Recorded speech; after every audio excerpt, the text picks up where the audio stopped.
There it is. Thursday nights. The new king of sports is Thursday nights. You heard it here first. We have an awesome show planned for tonight. My good buddy Jared Wackerly, he's going to be coming on, and we talked part one of the running backs with Peter last week.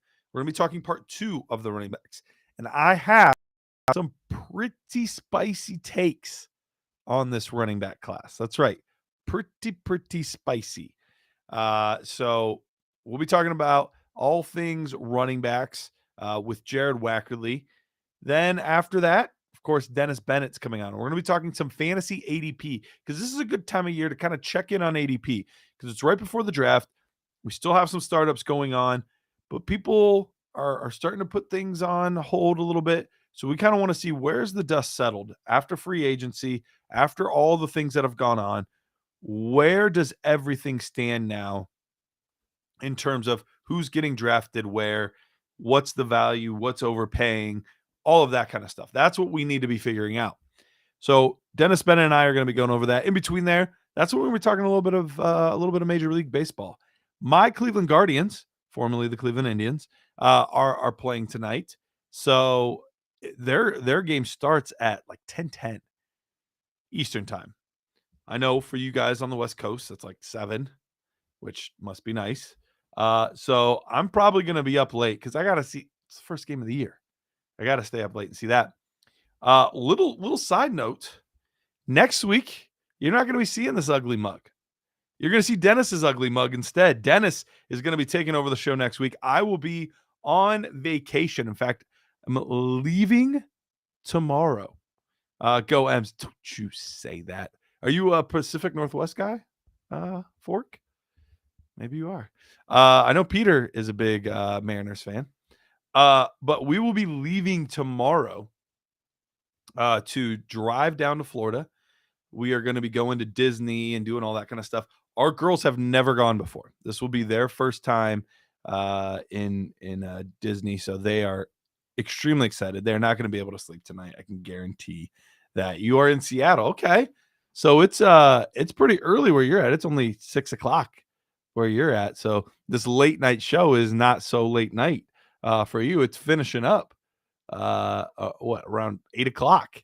You still got a full night ahead of you after this show's over. Man, that's got to be nice. And NFL starts so much earlier. Man, I am a little bit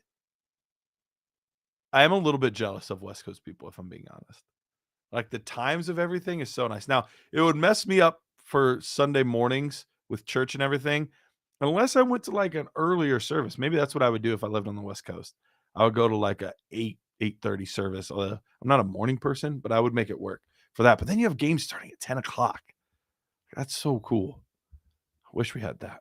And you're right. I will be very exhausted. I am going to be driving through the night. My wife will drive here and there, but she has a tendency to, at like the 2-hour mark, if she's been driving for 2 hours, she's done.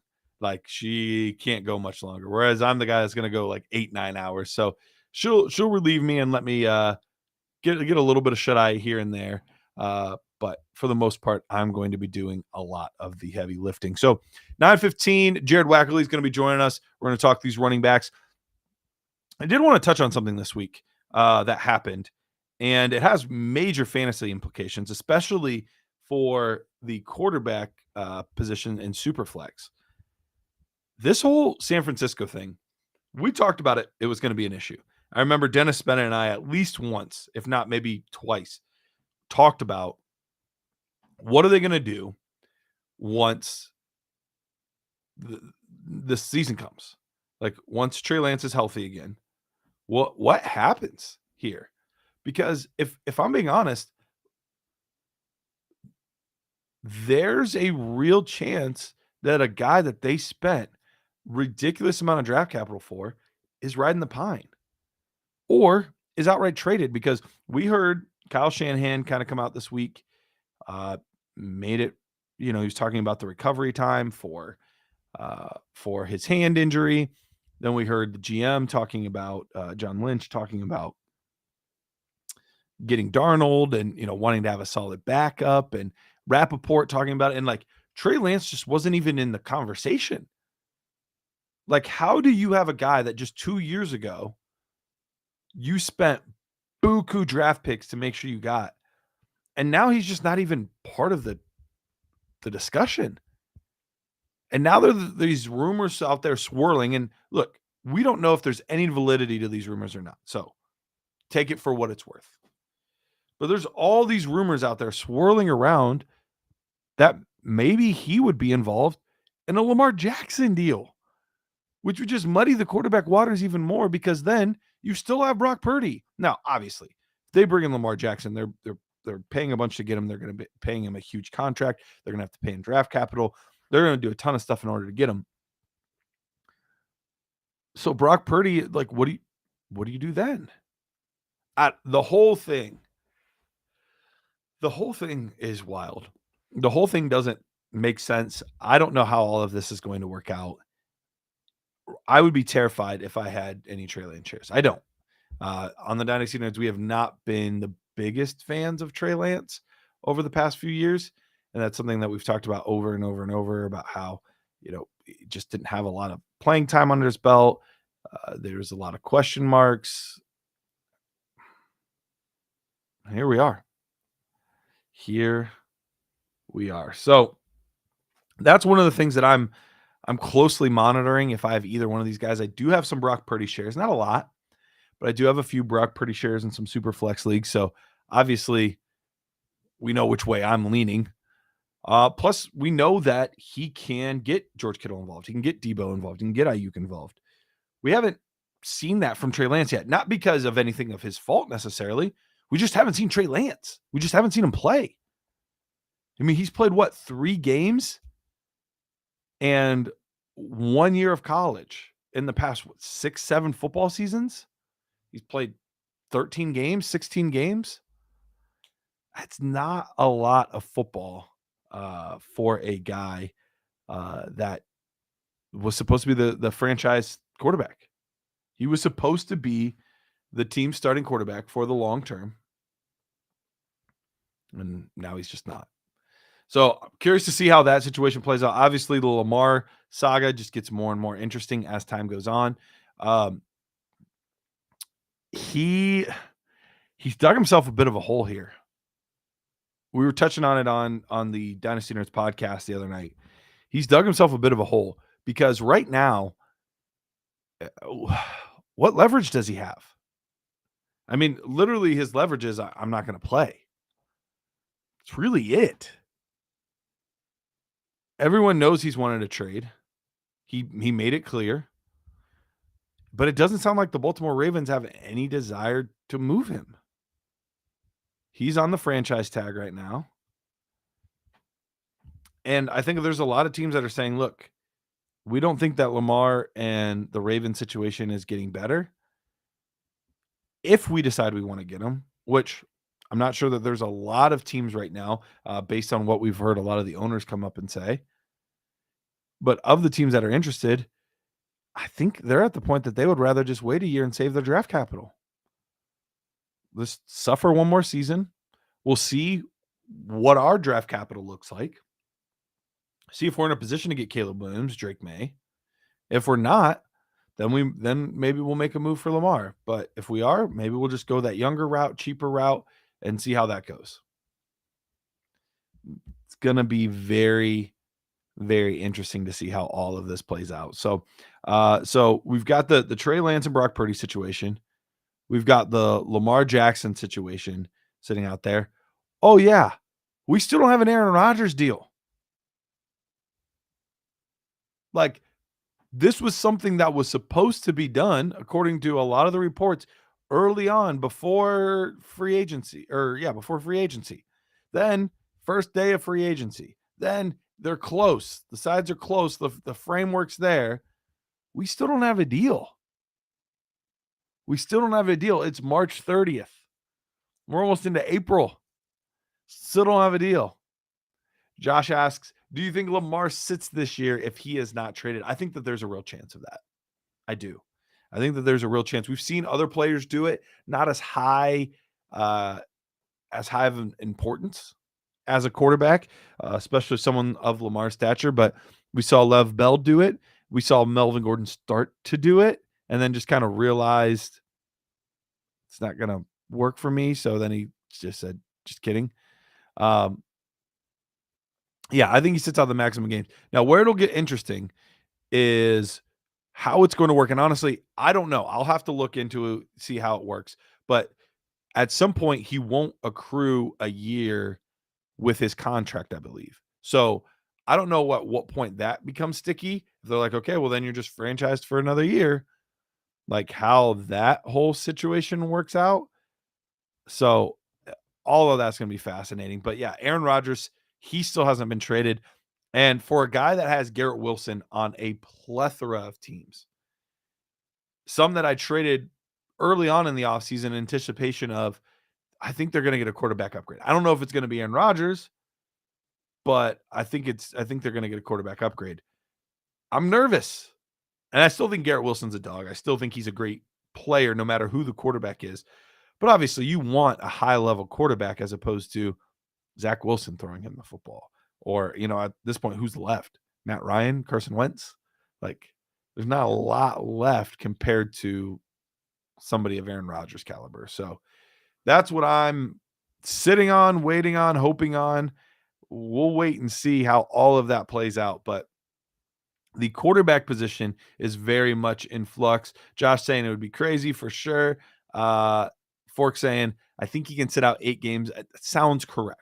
I need to do my homework on it. I do. I have not done my homework on it, but I believe you're correct. I believe he can sit out up to half the season and still be okay.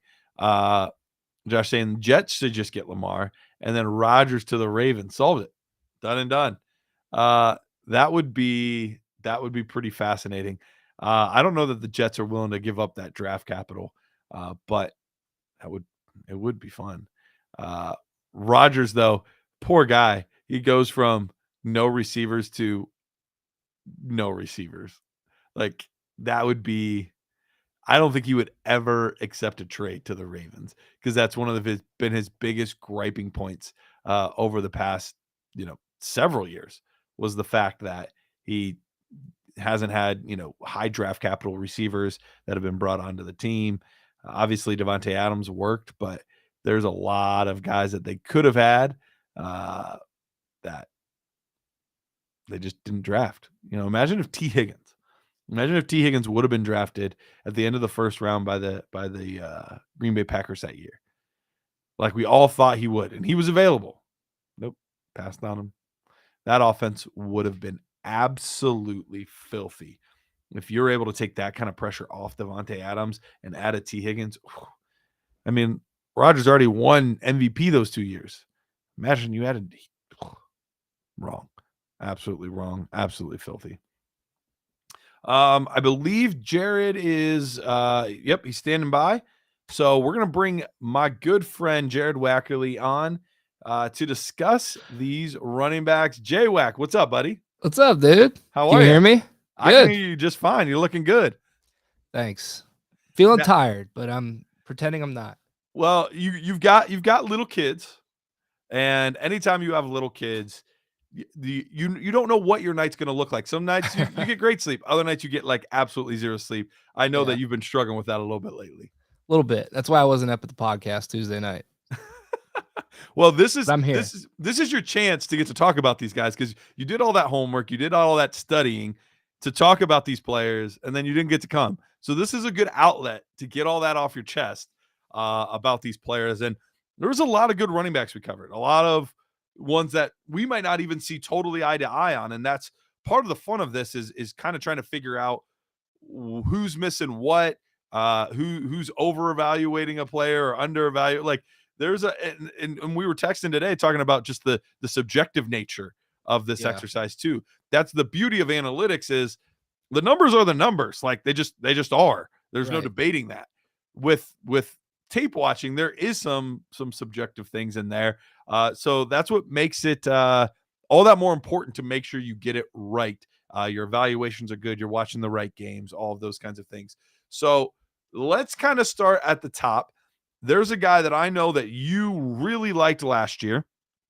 We thought that he might come out turns out he decided to go back to school, and you could argue that he looked even better this year. And that's Zach Charbonnet.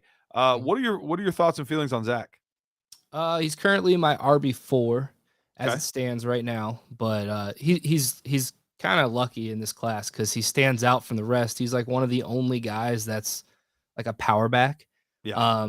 But he could do some other things too. He gives me huge Matt Forte vibes. I don't know how you feel about that, but I mean, he is a good pass catcher. I don't know that he's as gifted at that as Forte, but I can understand why you would say that. A bigger guy that's good at catching passes, so it makes sense. yeah, I think he's got a little more power than him, but he just I'd gives agree me with that. Matt Forte vibes. But great vision. I think he operates really well within the front seven. He's able to pick and choose which hole to hit appropriately, and he's always falling forward. I mean, this dude's shedding tackles all the time. And I listened to the podcast this week, and you guys said that you weren't sure like if he was like powerful, but I think that's just the way he runs. I think it shows when defenders are just falling off of him.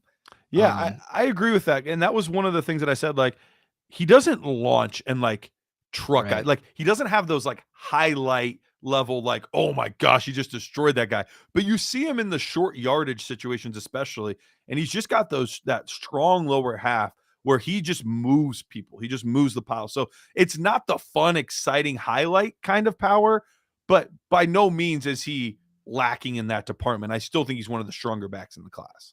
Yeah, and I think he's faster than people give him credit for. Obviously shown in his 40 with a good time.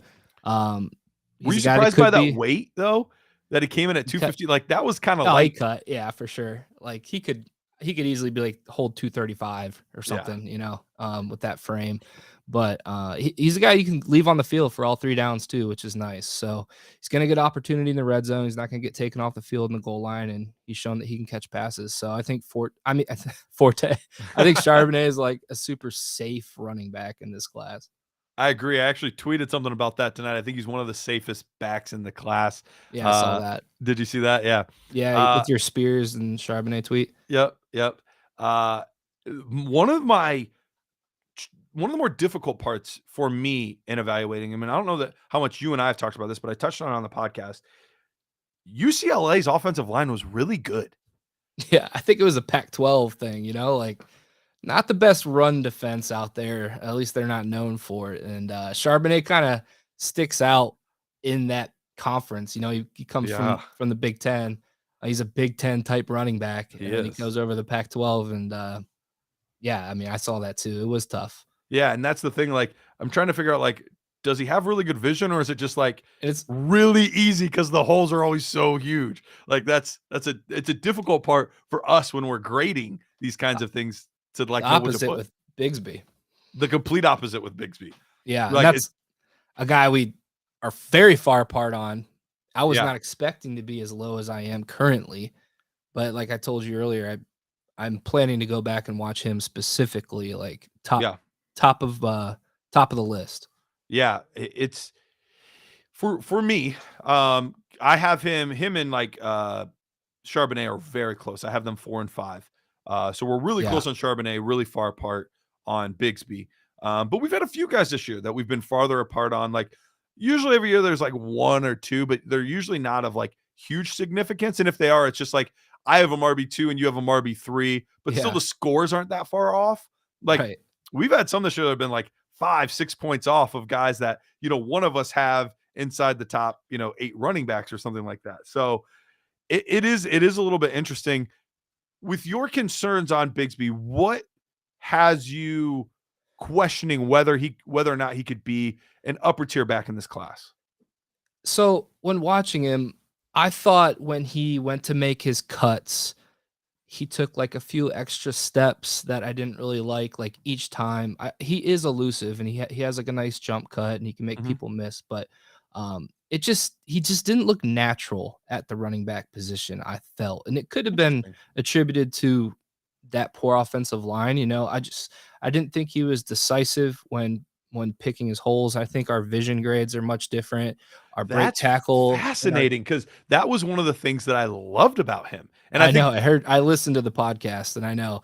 And then your contact balance grade for him and a break Uh-huh. tackle grade for him was like a little bit higher than mine, and I think Okay. that's why we're so different because those two things play a large factor in our nerd score grades. Yeah.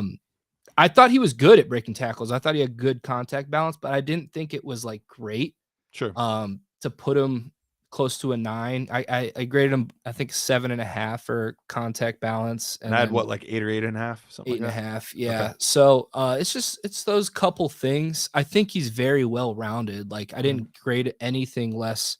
Well, I gave him a 5 in patience, and we both agreed there. I thought Yeah. he could definitely develop more there, and that's something that can be coached. Sure. Um, but as far as everything else goes, like he's very well rounded, and obviously that he did it from a young age in the Mhm. SEC, which is hard to do. So he's top of the list. I need to go back and watch more games on him. I watched 4 or 5 games, and there's plenty more. Sure. Unfortunately, there's not a lot of all 22 Auburn tape to watch, I know. That's which frustrating. sucks. I hate watching broadcast angles for running backs, I do but too. I do too. Yeah, he is going to be an interesting one to see how it all plays out. And it would have been interesting to see because there were rumors in the offseason that he was going to transfer. He was going to yeah, kind of do the same thing as should have. Gibbs.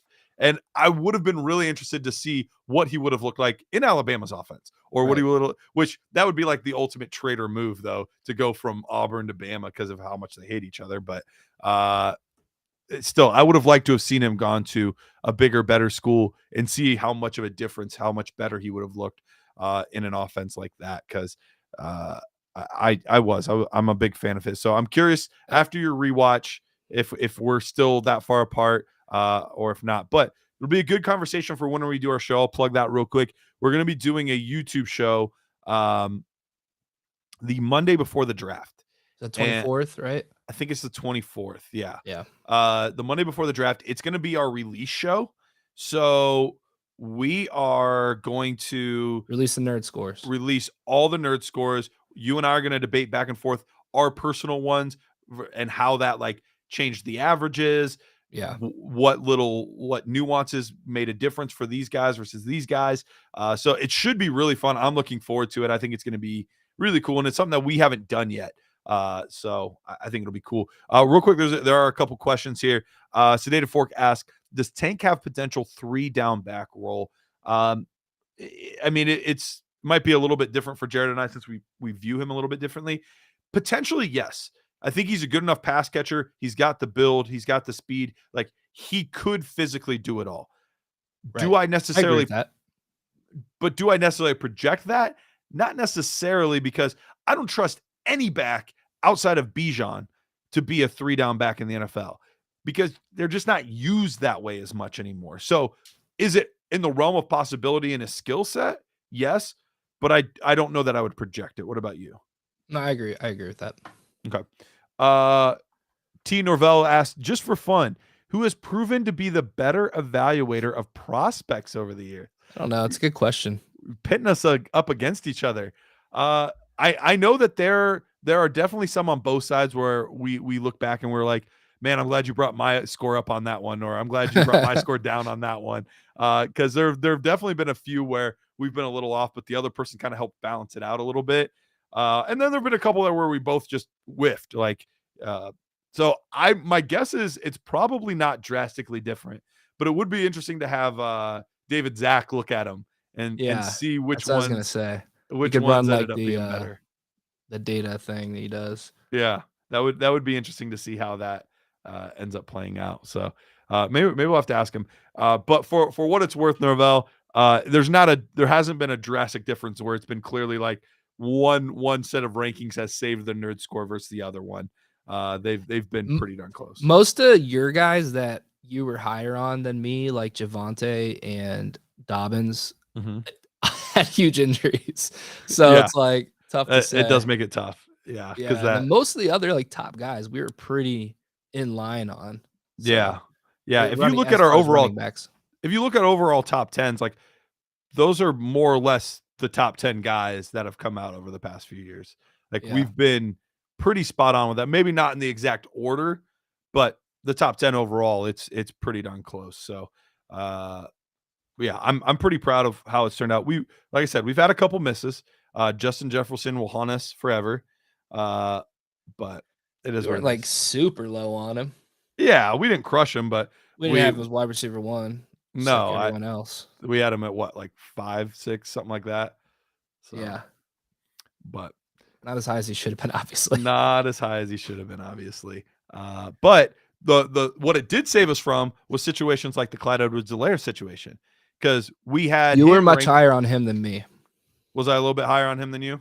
Yeah, 3 points. So ding ding, Okay, Jared. there you go. But still, he was my running back 4 or 5 in the class, something like Yeah, that. I know. Yeah. And so with all of that, like that's what this kind of stuff saves you from, is falling in love with draft capital and situation, because Yep. you're able to just look at them as pure prospects. So that kind of stuff definitely helps for sure.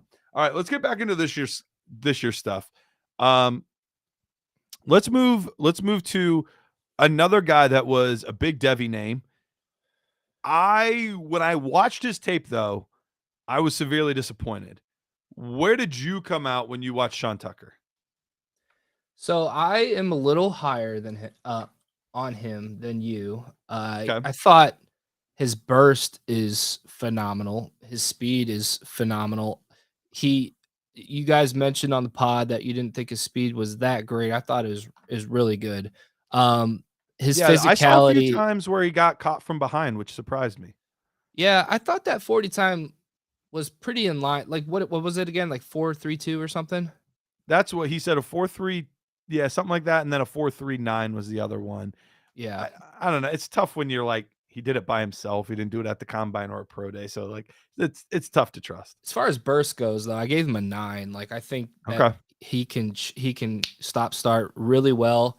I think he's pretty quick. He's not going to like juke anybody, but he makes like little subtle movements, kind of like not going to comp him to Jonathan Taylor, but that's how Jonathan Taylor always kind of moved. It was like Mhm. little subtle things that made people miss, as opposed to like a jump cut or a juke, like you see Like Gibbs or Barkley Tajay do. Spears and stuff Yeah. make. Yeah, Yeah.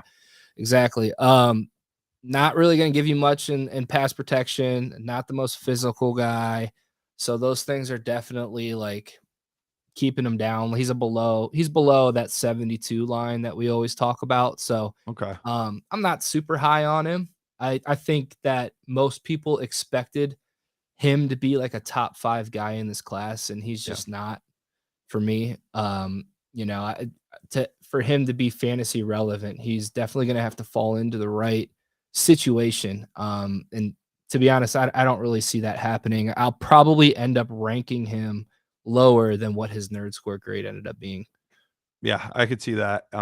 My grade was, I shouldn't say I didn't like bury him or anything, but it definitely wasn't kind. Like a 68 is just barely teetering on the edge of not draftable. Right. Not necessarily to the T, but when we look at our historical trends on these, once you get kind of below a 67, we really, with the exception of I think one guy that's like sort of hit, uh, other than that, like all of them have just been bums. So that's the tricky part, is like he's teetering right on that edge for my grade of that. And it was for a guy that actually doesn't have bad size. I Yeah. expected there to be more physicality, better running between the tackles. And it drove me nuts that every single time he was trying to figure out a way to get to the outside. Every time. Yeah. Every freaking run. Yeah. Like, dude, find a seam and go. You've got the speed. Just find a seam and go. But that drove me nuts when I was watching it. Yeah. Yep. I agree. All right, let's get to the guy that I have fallen in love with, that Spears. I am right on the cusp. I don't know, like I've tinkered with the scores with him and Gibbs over and over. Sometimes Spears is higher, sometimes Gibbs has been higher. Like I need to go back and do like one final big evaluation of both guys. But I have Spears right there in the same tier as Gibbs, a tier by themselves, basically, below Bijan. Jared, am I crazy, or are you seeing some of the same things that I'm seeing? I don't think you're crazy. Um, and I think it's attributed to me grading Gibbs a little higher than you have him, but you and I are kind of in line on Spears. I think he's really good. He always makes the first guy miss. I Mhm. I love that in a running back. He's always making the first guy miss, and he's doing it in different ways too. Like he Yeah. can break you down, he can juke, he's gonna hit you with a spin move. He has a nice stiff arm. He does a lot of good things. I think the thing that separates me on Gibbs, and I also have A Chain above Mhm. him, I think is just the level of play that they played against, a Sure. level of competition in college, and then just I think A Chain obviously has more juice than both of them, and I think Sure. Gibbs is a little better as far as making people miss and breaking tackles. Mhm. So those are the things that separate those two guys from me from Spears. But I don't think you're crazy. I think Spears is really good. He's in my top 5. Okay, so he came in at, I'm assuming 5 for you because you had, 5. Yep. okay, I was gonna say you had Charbonnet 4, A Chain 3rd, right? Yeah, I have A Chain and Gibbs in the same tier, and then Okay. Charbonnet, and then Spears. And dude, it feels disgusting putting A Chain like that high. Yeah. I just think he could be special, man. It's just Yeah. his I have a size good is definitely score. questionable. I feel like where you're at with Spears is kind of where I'm at with A Chain. Like I have a good score for him. He's 6th for me. So it's Mhm. not like he's buried in any way. He's got a 73 something for me. So I like him. I think A Chain's a really talented player. I do worry a bit about the size. Yeah, he's Um, gonna have to be the outlier of all outliers, and it's tough to bet on those guys, but I'm a betting man. We play fantasy football, it's a freaking game, so that I'm gonna is take my what we shot. do. That is what we do.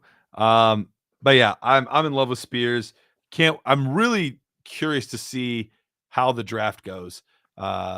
Because draft capital like I truly don't know what draft capital is going to look like for a lot of these guys outside of Bijan. I mean honestly outside of Bijan. Like I think Bijan Yeah. will be a top 25 pick. I think Gibbs is locked second round, high I second I round. I think so, but like where? Like could he go 31? Sure. He could go 30. He could be a first round pick at 31. Could he fall all the way to like pick 55, 60? I think that's in Yeah. the realm of possibility too. So like there's a decent range with him.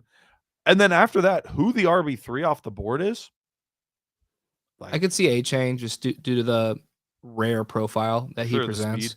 Yeah, you can work I with could see that. Charbonnet with his size.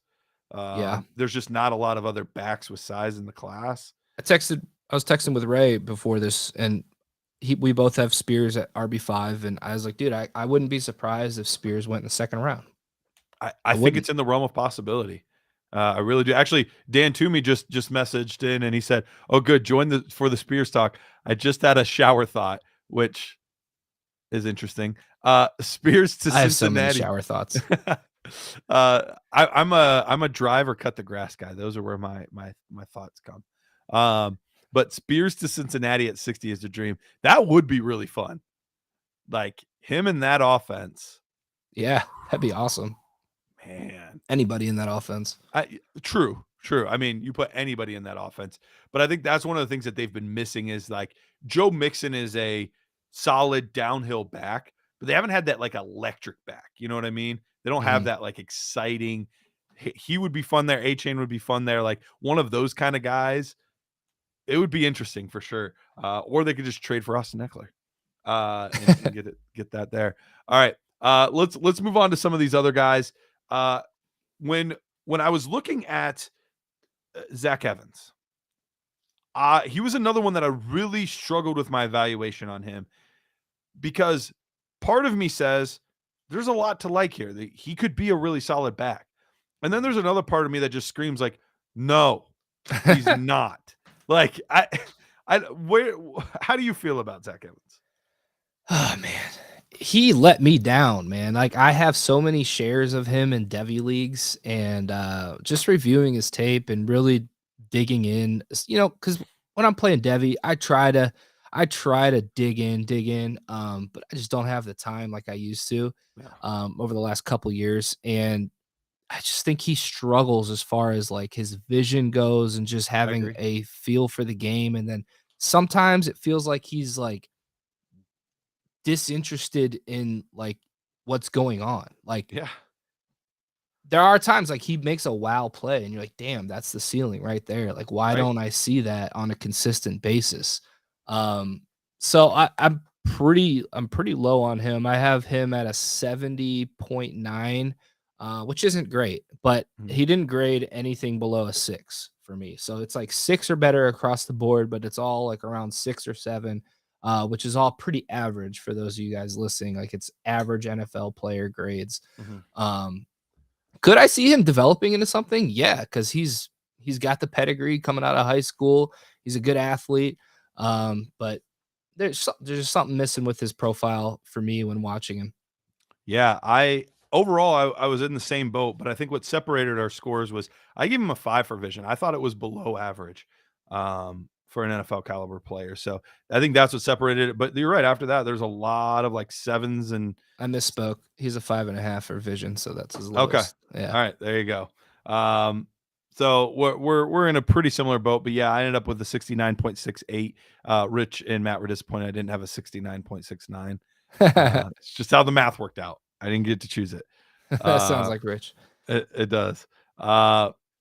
But a guy that you said you liked a decent amount, and I watched him, and our scores aren't terribly far off.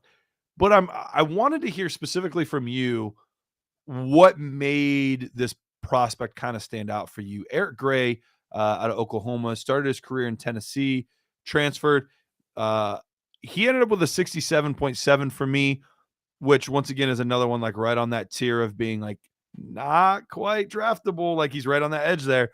Uh, what made him stand out as not a guy that you love, but a No, I potential don't. sleeper? Yeah, just thought he the little things like being a running back. I thought he had really good vision, really good patience. He he's not the fastest guy, but he's really good at like varying his pace and his Mhm. speed to like throw off the angle of defenders. So I just think he has a really good feel for the game. And then he's very compact. He can take physicality really well, and he definitely added weight since his time at Tennessee. Mhm. And then he can make you miss. I mean, he's got a nice spin move. He's got a good dead leg. He can juke people. So um, he can catch the ball. So he does a lot of things pretty well. He's not really like a sexy player. He's a little older too. So Yeah. um, I I think he's a pretty good player. I could see him getting drafted on day 3. Maybe somebody that could be a backup running back that you might wanna have on your taxi squad and, in case the starter gets hurt, one of those type of guys, but as far as being, like, fantasy relevant, like, that's probably his path to that is an injury to the starter or something like that. Could probably hang around the league for a while. Yeah. No, I could see that, and that was kind of what I said. I don't know that I could ever see him being a starter, for any length of time anyway, but he does seem like a guy that was just gonna be in the league for a little while as a backup, like, really solid, does good things when he's in there, but Mhm. just not a good enough player to, like, really count on. Um, one What did guy you that have I him what grade you got for him? 67.7. Okay. He has So we 69 for weren't me. okay, so you were about 2 points higher, than I was. And actually, I don't even remember what you put. Normally, like, I have, like, a rough guesstimate of what you put for a lot of these guys. I honestly don't know what you put. I don't know if I even saw it. But watching Dwayne McBride was a joy. Like, Yeah, it man. was truly a joy to watch him run the football, and he's the type of guys that I like. Like, he's the kind of guy that I like. Oh, like that's a running back to me. Like he is going to run through your face, doesn't give an F about who's there, what's going on, doesn't care if he Yeah. even has the football with him anymore because he does fumble too much. But he just wants to deal out pain. And I loved it. I had a great time watching him Not tape. just that though, he can take it to the house, dude. He He's got can. great speed. He can make you miss. The only question marks with him is obviously the fumbling. Mhm. His fumbling was a huge issue. He had 5 fumbles this year, 4 fumbles the year before, and then he had 10 targets his entire college career. So, Dude. but dude, do we put any stock into that these days? Because like It's true. We've seen Clyde that over and Edwards-Helaire over. coming out, best pass catcher as a running back I've seen in a while. Doesn't catch shit in the NFL. Jonathan Taylor coming out, Kenneth Walker coming out. Not really pass catchers in college. Come out and catch a ton of passes in the NFL. So like, I don't put a ton of stock into that, you know. Right. Right. I like McBride quite a bit, dude. He's 72.5, so he's Oh, RB6 for me currently. we have almost identical score. I have a Really? 72.25. Yeah, man. He's a good player. The only it's just the level of play. You know, it's tough to watching those games. I'm like, dude, these other guys just can't tackle him because they're just not that good. So But the nice part is for him and Spears, I'll go back to Spears real quick. Spears, what was encouraging were up until the bowl game, his best game was probably the UCF game, which was their conference championship game. So that's a game that like you're expecting to be the best defense. And then he plays against USC, which is like a big time school. their defense And sucked though. their defense wasn't great, but Yeah. still, when you shine big in the biggest moments, in the biggest games, like that means something to me. Now McBride, he didn't have a great game when he played LSU. That was his lowest number, but I watched that game, Did and you? there I was didn't watch that game. I did. I watched the LSU game, and there were still 2 or 3 plays where I was like, "Dang!" Like his dude. I gave him a 9.5 for contact balance and You did. physicality. Damn. Like I mean, Yeah, I think gave him an 8.5 for contact balance. So I truly believe he has the best contact balance in the class. Like I yeah. truly do. Okay. I think the I only got one's even close is Bijan Bijan. and A Chain up there, or no, Charbonnet. Yeah, I was very pleasantly surprised because he was a guy I didn't know a ton about. The one thing that gave me like a little boost though was I'm a big fan of Daniel Jeremiah. I think he's one of the sharpest minds out there. A guy that actually was in the scouting world, Mhm. so he knows how a lot of this stuff works. And he had McBride in his top 5. So Yeah. when that happened, I was like, oh, well, okay, I better listen up a little bit.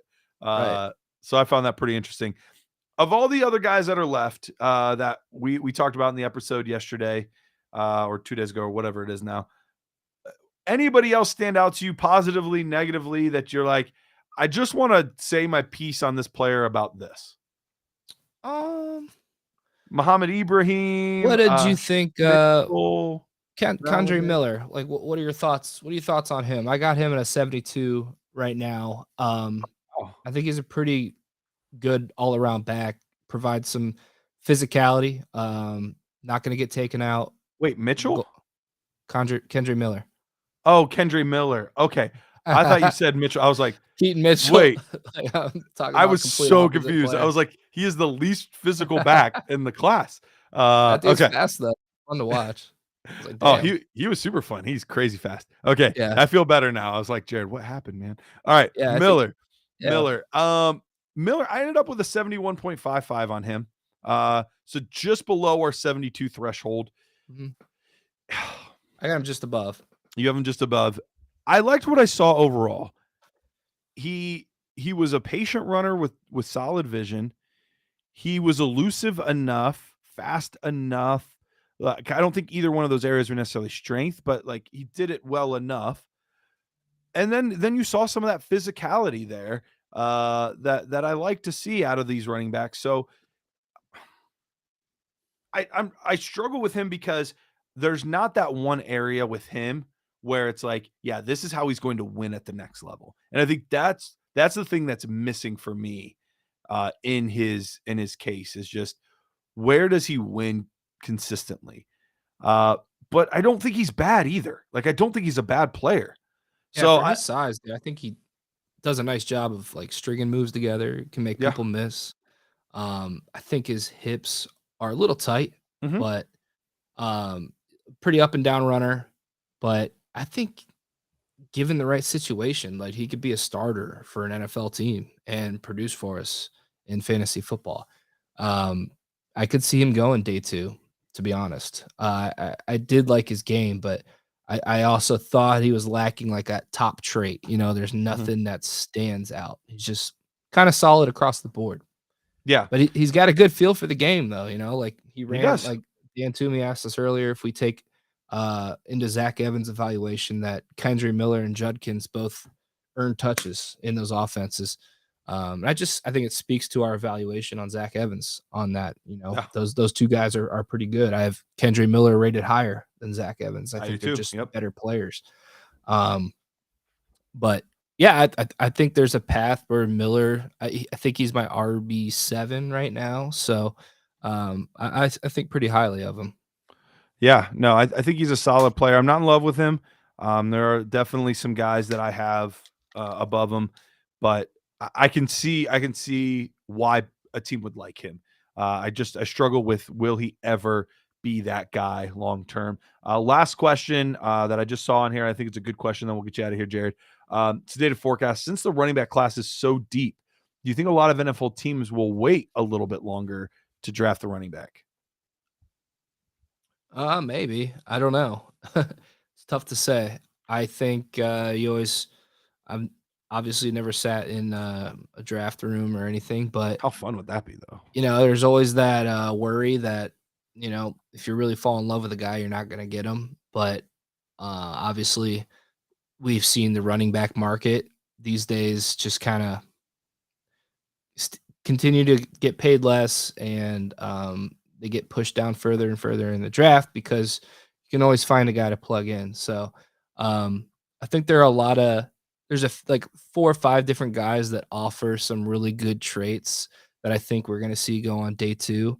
But there are a lot of guys that you can just you know find similar other people in the free agency, or they're already on the team, like your Evan Halls, your Eric Grays, Mhm.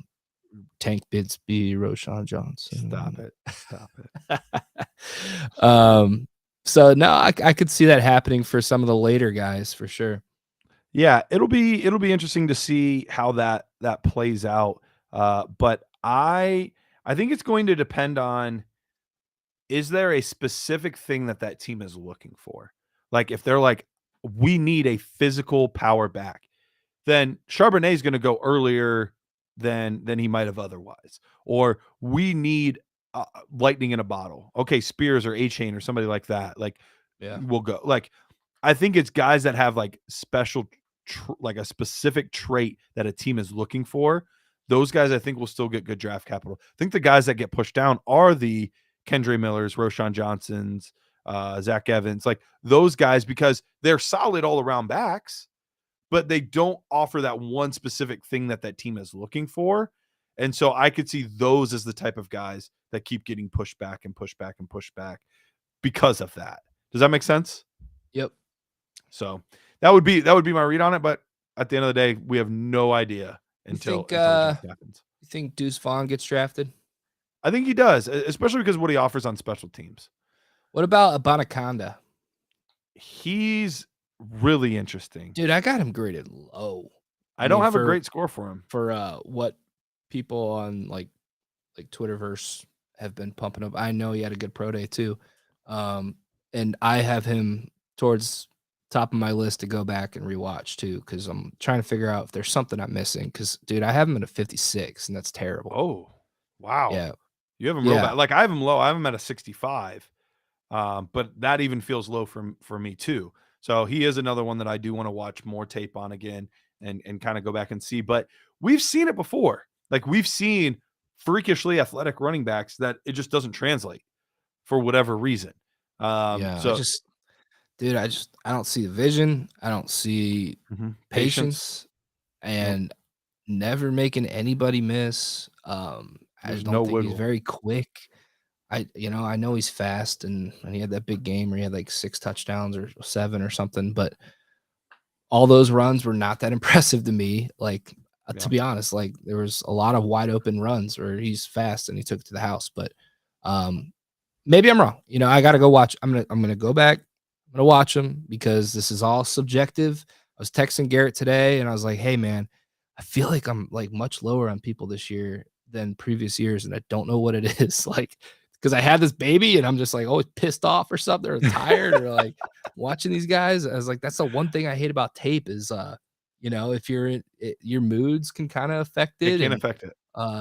maybe some preconceived bias or something that you heard about players. You try to keep that out of it, but it's impossible to completely keep out. Mhm. that's the subjectivity of watching film. That's the toughest part about it. Yeah, 100%, 100%. Well, Jared, I kept you on longer than I told you I would, so I apologize for that. But I do appreciate you coming on, man. Talking with us. Anything real quick that you want to touch on with the Nerd Score, or Touch on you. Dynasty Nerds in general, or anything? Nope. Nothing. All right. Nope. Well, I want to go to bed. I can't blame you. Thanks for having me on, dude. I appreciate it. I'm always happy to come on and talk some prospects. So absolutely, yeah. You and I do this a lot anyway, so might as well. I have not been able to do a lot of content lately, like this whole year. Just having the baby, and dude, just been out of it as than I typically would. So I'm excited to get back into it a little bit. Going into this next season. So for sure, buddy. Where can they find you on Twitter? At Jared Wackerly. Jared Wackerly. All right. Thank you, Jared. We are going to take a quick break. When we get back, I'm probably going to tell you something about my Cleveland Guardians because I'm excited for baseball. Sue me. I know it's a football show, but you're going to have to listen to a teensy little bit of baseball. Then we'll get back into the football ADP with Dennis Bennett. We will be back in a moment.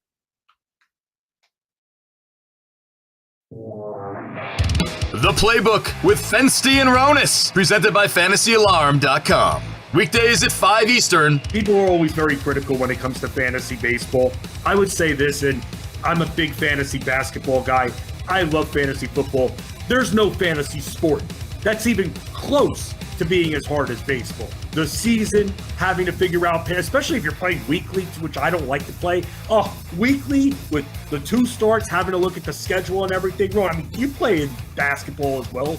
There's no fantasy sport that's harder or more involved than baseball. It takes forever. You take a whole night to do your fab on Sundays. Yeah, baseball is the most challenging, and I think that's why the popularity has gone down. People don't want to work. They don't want to put in the time. There's a lot of strategy that goes into it. You have to know the player pool. That's why I love doing these 15-team, 50-round drafts. I mean, 750, 800 players. You lower all the minor leaguers. I took Spencer Strider last year in my first draft Champions League in round 40, and that turned out to be a phenomenal pick. So it puts you on to knowing everything about every team. And yeah, it's a lot of work.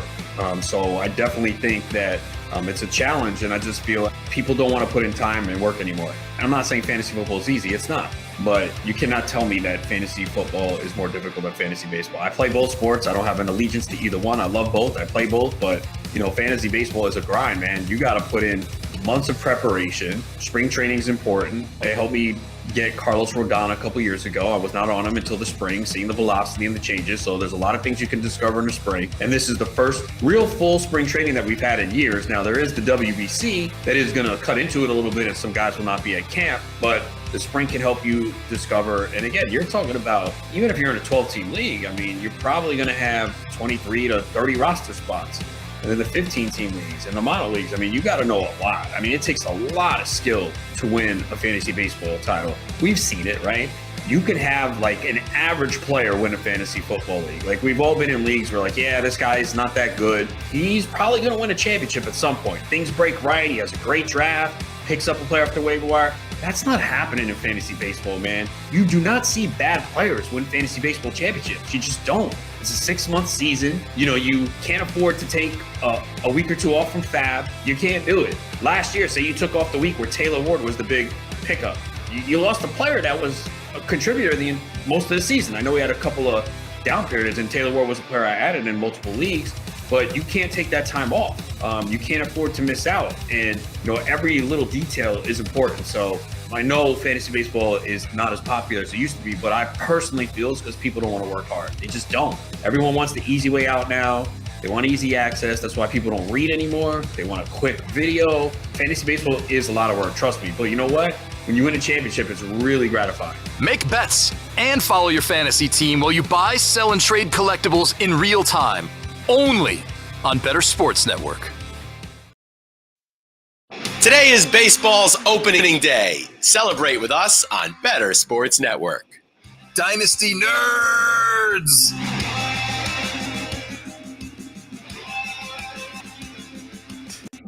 It is opening day, and despite us being a football show, despite this being Dynasty Nerds, we'll talk a little baseball. Just a little bit. But before we do, just wanted to let you know, attention Bettor fans, you can have the Bettor Sports Network newsletter emailed to you every single day. This is not a weekly newsletter, daily newsletter. The only place to get our daily Bettor Bet plus exclusive offers, program alerts, special events, and our top moments. Register for free right now at bettersports.com. Get on there. My guy Edward Rouse writes them. He does a fantastic job. So get subscribed to that. Make sure you get it's delivered to you. You don't even have to go look for it. It's sent right to your email. So convenient. All right. Today is opening day. Now, I am a football guy through and through. I played college football. I do fantasy sports for part of my living. Like, I love football.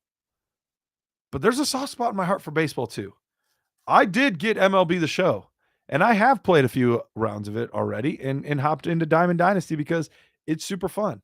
I am in a fantasy baseball league, and I've checked the scores 3 times today. And my Cleveland Guardians have a game here in about 10 minutes.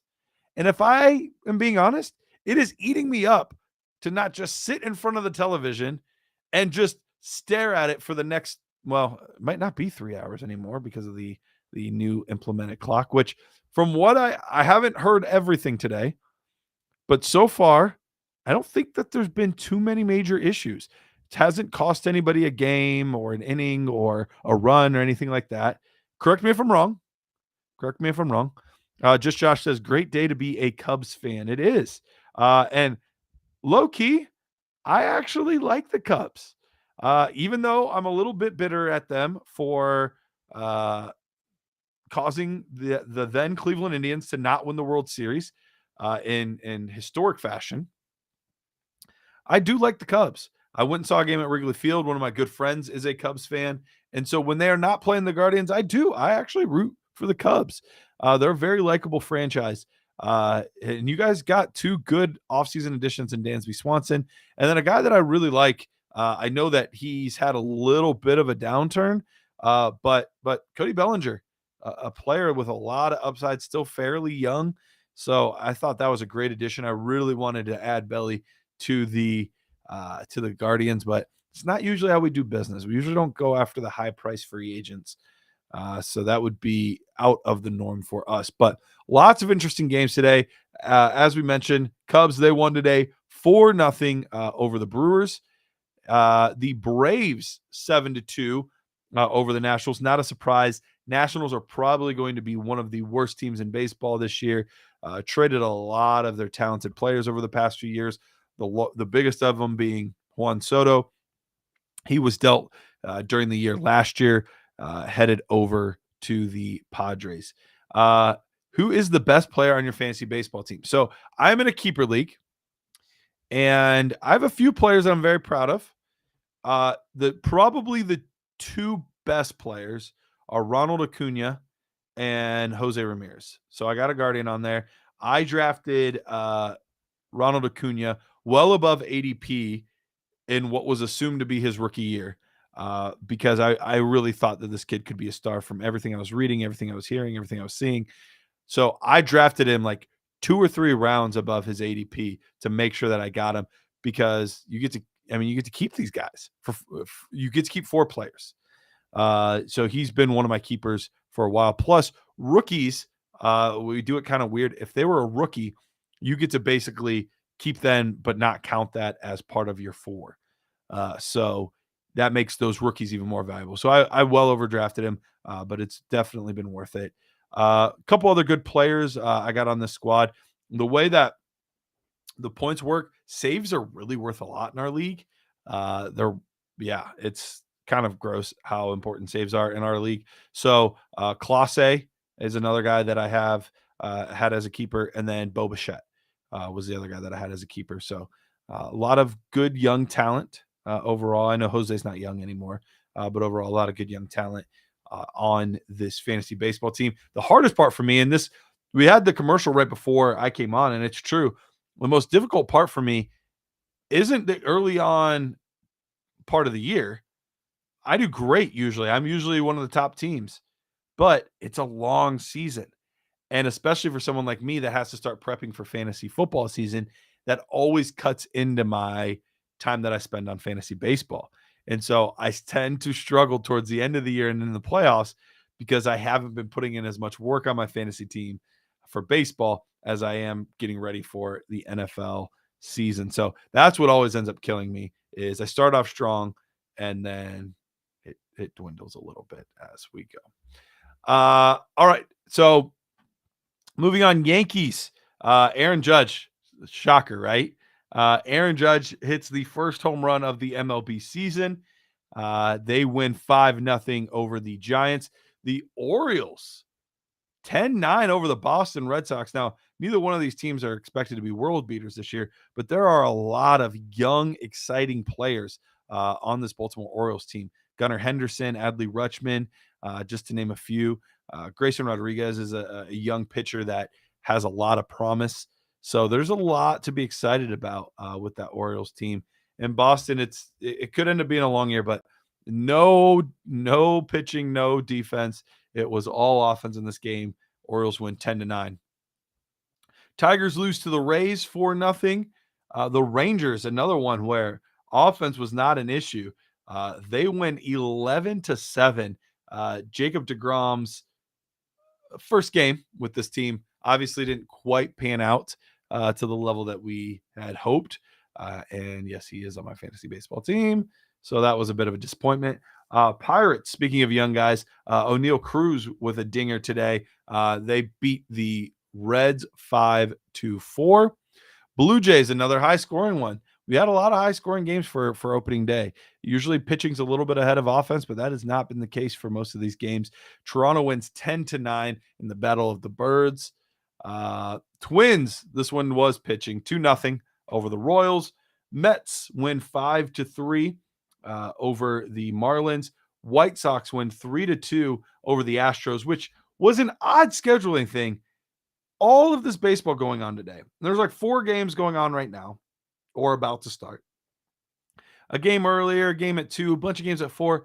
The only 7 o'clock primetime game was this game, the White Sox and Astros. And I get it, it's the reigning champs, but from like a scheduling perspective, that's when you're going to have the most eyes. Why would you not have the most games going when most of the eyes are available?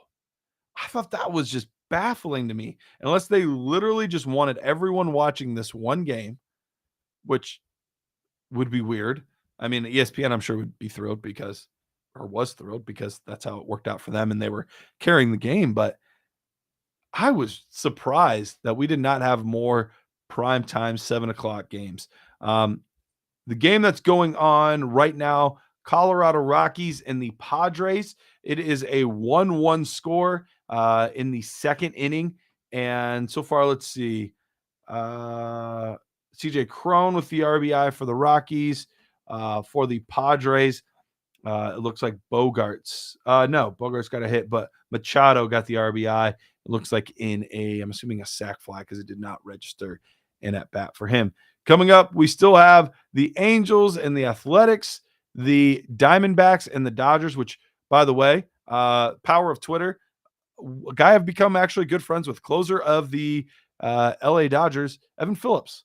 Really good guy, loves the NFL draft. We talk NFL draft fairly often on there, so pretty fun. And then, of course, my Cleveland Guardians against Sedated Forks, Seattle Mariners. So that game coming up here in about 5 minutes, but also in about 5 minutes. That's not true. It's actually 10 minutes. In about 10 minutes, we have our own Dennis Bennett joining us. And I'm going to have to figure out how I want to do, because we've got one more commercial to do. And so, Sean, if you want to send me a message on here, normally I do the other commercial right before Dennis comes on, but we ran that last commercial almost 10 minutes later than normal.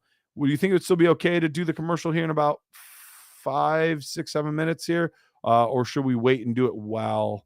Okay, he said it should be good. All right. So we'll take a commercial break here in about 6, 7 minutes before Dennis comes on. And then we can get into talking about the ADP right now. And there's a lot of interesting things going on with ADP. And we're going to specifically be looking at sleeper. I know every site you go on, it's going to be a little bit different. But I do want to touch on our MLB opening day chat. And I want to talk about my Guardians a little bit, because this is a really interesting team. And of course, I am absolutely biased, so deal with that. But I think it's a really interesting team. This is a team that made the playoffs last year, gave a lot of teams a run for their money, and it's a team that's a few years ahead of schedule. A lot of young prospects. Kwan, who ended up being third in Rookie of the Year, to the guy he's playing tonight, Julio Rodriguez, he ended up getting first place, and deservedly so. I do not want to take anything away from Rodriguez. He was fantastic. But Stephen Kwan, great player. Oscar Gonzalez, even more young guys coming up that they're trying to find spots for, like Bo Naylor, which is Josh Naylor's younger brother. He's one of the better prospects for catcher in baseball right now. So he's an interesting one. He had a home run for Team Canada in the World Baseball Classic. So you have a guy like that, Aria, that we're trying to find a spot for.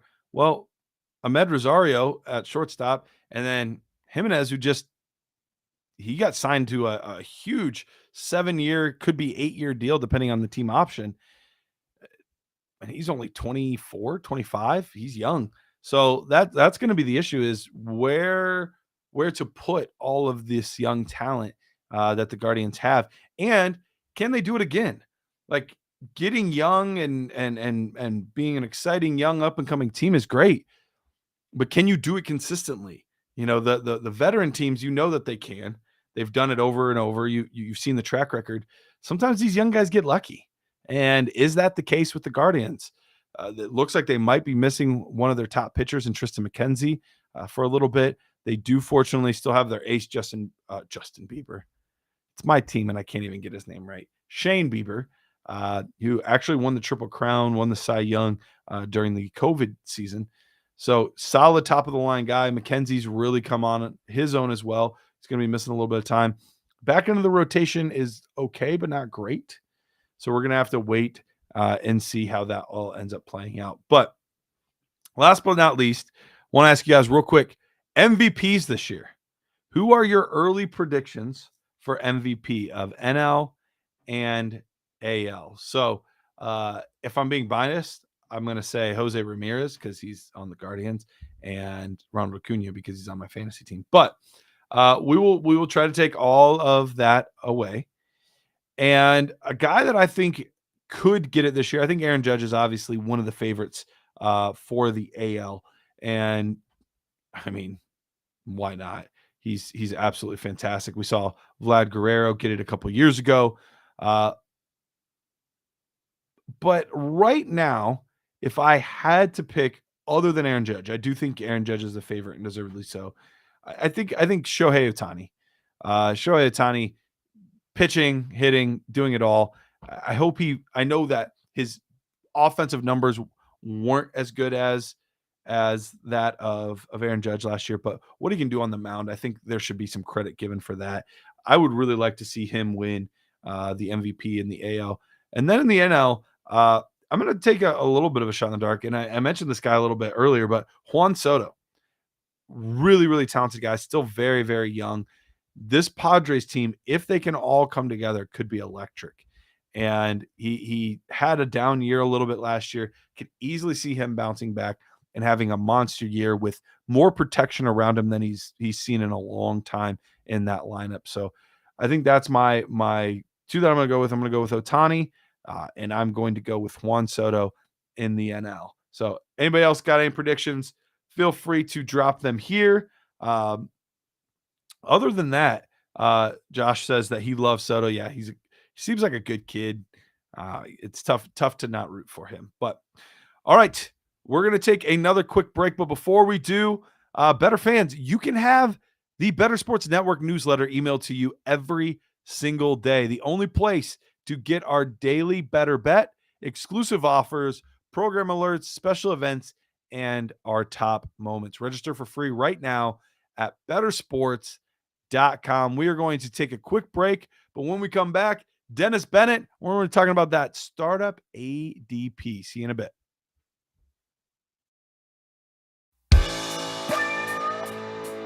Lunch Money with Kyle and Ray. Weekdays at noon Eastern, presented by FantasyGuru.com. I just opened my inbox, and there was a little connection to a story at the local paper about salad bars are coming back to St. Louis. We haven't had them since COVID, Ray. I'm a big salad bar guy. I love going to the local grocery mart and doing a salad bar. I get it, kind of disgusting. Hell, they put a sneeze guard over the food.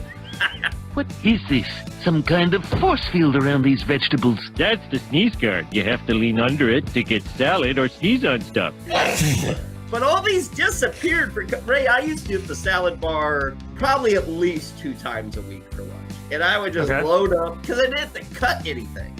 And I didn't have to buy like a whole cucumber, just have a little bit of cucumber in my salad. I'm a big salad bar guy, but these things have been gone for 3 years. And I think I'm going to get back into the salad bar game, baby. I used to love buffets and salad bars and all that kind of stuff, and I haven't been to one since COVID. I'll tell the story quickly. My nephew, who at the time, I want to say was 5, we were on a little trip, and we went to, it was a brunch and everything like that. They had ice cream. So my nephew, doesn't know any better because he's 5, puts his spoon in the ice cream, which is cool, right? He's going to spoon it out, fine. But he doesn't spoon it out into his bowl. He spoons it into his mouth and then sticks it back in the ice cream. And I'm like, so we had to talk to the manager. I had to get him to pull the ice. And I started thinking to myself, you look around, people are, yeah, I don't think that 5-year-old germs wasn't going to hurt anybody. No, but you know what I mean. Then you look at this old person and they're grabbing this. It's just, when you start thinking about it, I have a real struggle at this point with it now because I've thought about it, but I used to love going to them previously. Well, and everybody's using the tongs there. Everybody's touching those. God knows where those hands have been. Yeah. Here's the thing. I've yet to see anybody actually sneeze under the sneeze guard. Maybe if I see that, Ray, it'll change my whole outlook. Right? It's like there is a reason the sneeze guard is there. It must happen enough that somebody said, we got to put these suckers in. Yeah.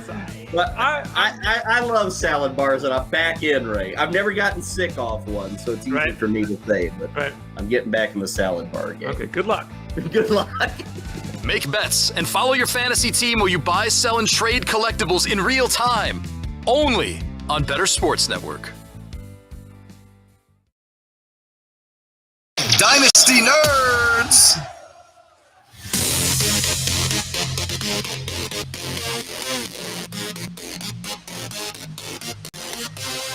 All right. I'm a little devastated right now, guys. I'm gonna be honest. I was gonna have my Guardians in the background while I was talking, and I heard about the dispute and the issues that Bally Sports is having, and apparently, unless I'm seeing it wrong, there's no way for me to watch my team right now. Even though I paid for this app so that I can watch this team. There's no way for me to watch them right now. So I've got the MLB app. I'm watching pitch by pitch, but it's not the same. This is opening night. I should be able to see it live. I'm gravely disappointed right now. My heart is broken. And I don't know that I can carry on, guys. Might have to just have Dennis do the rest of the show by himself because my heart is too heavy.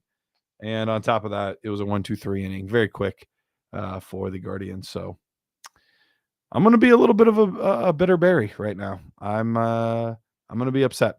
All right. Well, as soon as Dennis hops on, I know that he got a lot of the technical things sorted out and fixed. So whenever he's available, he is going to hop in here. It sounds like we're ready to bring him on. So yeah, let's bring him in. Dennis Bennett, how's it going, buddy? Man, it's going fantastic. Glad we worked out some of the kinks here on the audio visual end. It sounds like the Indians lost the opener, huh? Well, the Indians lost their name even. I mean, so that I am old. I am old. I'm going to chalk that up to me being old. Yeah. Well, I still call him. Just had another birthday this week, so that's true. You did. Happy birthday, by the way.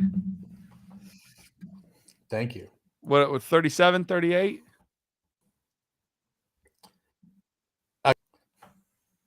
There you go. There we go. Do you watch much baseball, Dennis? I used to watch a lot of baseball. My grandfather was a semi-pro player growing up, played against Oh, wow. Satchel Paige. And so him and I used to watch the Detroit Tigers together all the time. So I know cool. losing. And at the last strike, I just never made it back from that strike back in, I don't know, what was 94? it, 98, 99. And I just never really made it back. I watch a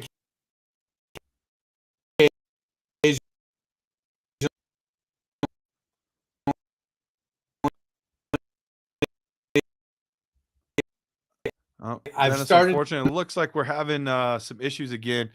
We tested all of this stuff beforehand, and it worked just fine. And I don't know what's happening. Oh, he might be back. Dennis, you back? I am back, it seems. Can you hear me? Okay. So I can hear you. The lips and the voice are a little off. So if I'm delayed in answering you, I'm not trying to be rude. That's just why. But you were saying that you're aware of all the losing, being a Detroit Tigers fan, unfortunately, as well as a Browns fan and a Detroit Lions fan, and you're just a glutton for punishment, basically. I love my teams. I'm gonna stick with my teams. I'm not a fair weather fan, and you gotta support your team through good and bad and worse and even worse. That is a loyal fan right there. That is a loyal fan, ladies and gentlemen. See, it's a good thing you're married, or somebody would wife you up. So, because I mean, loyalty like that is hard to find. Yeah, well, with a face like this, I got to have something going for me. All right, Dennis. So let's get into this ADP, and we are specifically using the sleeper ADP. I'm pulling it up here, and looking through it, I found some like really interesting things pretty quickly. But I wanted to talk to you first of all on, is there something that you saw right off the bat that you're like, I would never do that, or that's way too high, or I cannot believe that this guy is getting that kind of value? No, I think we're at the stage where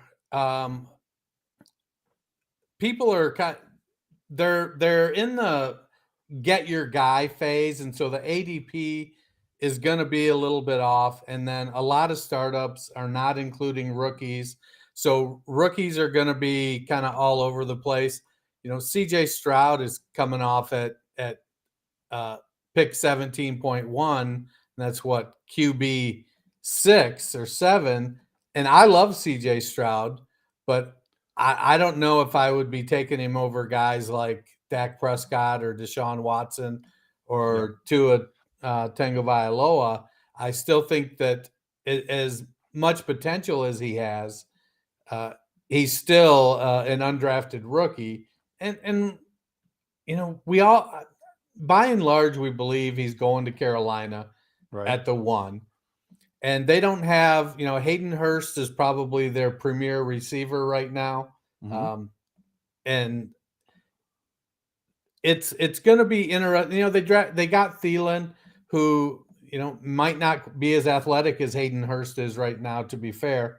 But he is who he is. He's going to bring a veteran presence to that team, be very solid. And he's going to be a good slot receiver for them and probably put up good numbers. I just think there are some quarterbacks that have established themselves that probably should be going a little bit higher than CJ Stroud. Breece Hall, he's still up there, RB4, and coming off the injury. I'm still a little bit nervous with guys coming back from injury. Javonte Williams has dropped pretty substantially. He's down at pick 41. And, from all accounts, Javonte's injuries seem to be a little bit worse. Sure. But, we still kind of need to see. And I don't think Najee Harris is getting enough respect. I agree with that. I agree with that. He's still a young back on his first contract on a team that's improving. Mhm. So I like Kenny Pickett as he's a QB too. He isn't going to be an elite quarterback, but they do have some weapons. And it seems like they're investing in the offensive line, which is going to help Najee Harris. What did you see? No, I'm with you. I think Najee is a great value right now. Talk about somebody that gets so much work, even if he's not as talented as other people. Just the volume that he gets is unreal. So I think he is a fantastic value. One of the things that shocked me, and I've done a decent amount of startups. I shouldn't say I've done like 2 startups, but I've also done some like startup mocks and things like that. I have not seen Christian McCaffrey going off as the top running back, but right now they have his ADP just literally a tenth of a spot ahead of Bijan Robinson. Have you seen that on your end? Have you seen Christian McCaffrey going that high?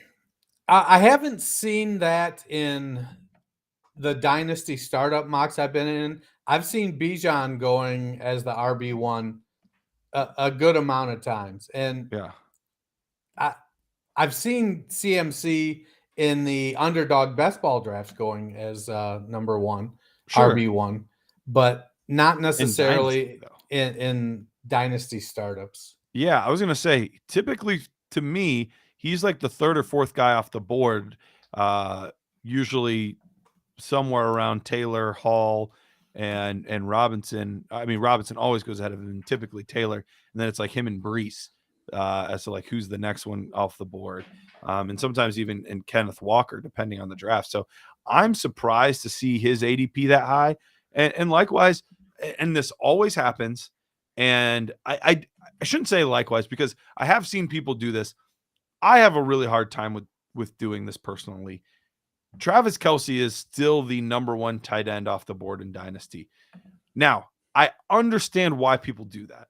He has literally been the tight end 1 3 of the past 4 seasons. So I can't blame anyone for doing that. But that being said, how many years do you really expect to get out of him at this point? I think he's got 3 What? more probably. You think he's got 3? You've got it. He's going to retire on my team if I roster him.